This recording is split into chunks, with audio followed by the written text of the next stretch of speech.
Эле кетет. Бүгүн 3 май 2024 жыл Чүй областы Карабалта шаары Жайыл Баатыр музейи. Келип калсаң Карабалта шаарына, музей турат 9 жолдун томунда. Кайрыла кет угуп Баатыр баянын, тосуп чыгам дам алып колума. Түрү бойдон мени карап тургансыйт, Айкелдеги Жайыл Баатыр элеси.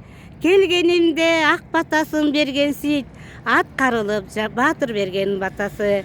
Баян кылып баатырлардын эрдигин урпактарга айтып келем. Даңкталып түрү бойдон мени карап тургансыйт, Айкелдеги Жайыл Баатыр элеси. Мынакей Тиленбаева Максуда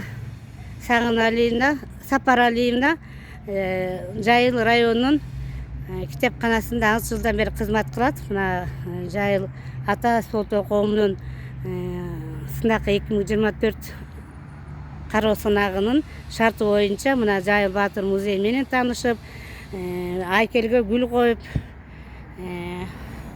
анан азыр офиске кирип Жайыл Баатырга Куран окутканы дасторкон менен келиптир, Куран окутулат. Сизге бир аз сөз берип коеюн. Саламатсыздарбы, кымбаттуу Жайыл районунун тургундары.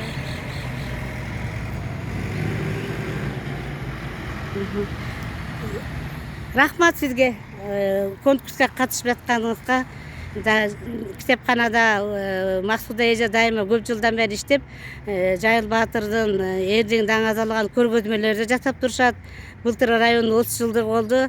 Ошол иш-чарада да абдан активдүүлүктөрүн көрсөтүштү. Сиздерге ишиңиздерге ийгилик каалайм. Жана ошондой эле китепкананын жетекчиси Марсияга да ыраазычылык билдирип коем. Ишиңиздерге ийгилик, бар болуңуздар.